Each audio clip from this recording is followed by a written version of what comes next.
नगर में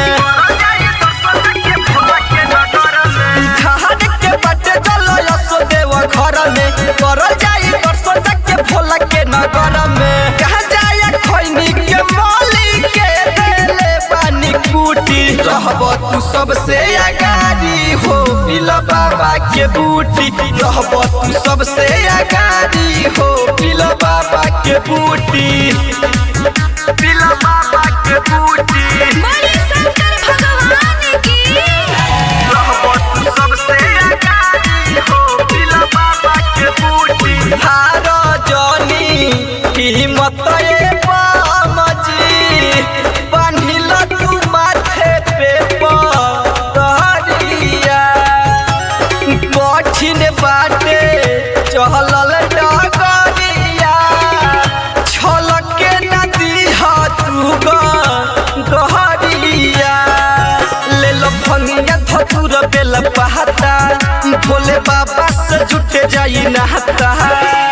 सुइया पहाड़ के चढ़ाई में तोहरा में ना झूठी रहब तू सबसे आगारी हो पिला बाबा के बूटी रहब तू सबसे आगारी हो पिला बाबा के बूटी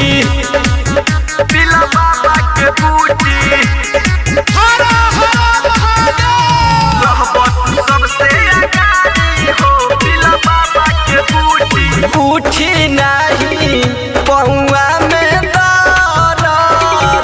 धर बचे भोला के दे यहाँ नावा ना ठोके नाथ भोले दानी पूरा करी है तोहर यारा मानवा राइटर श्याम संगे बच्चन बिहारी कृष्ण मंडल के सुनी है लाचारी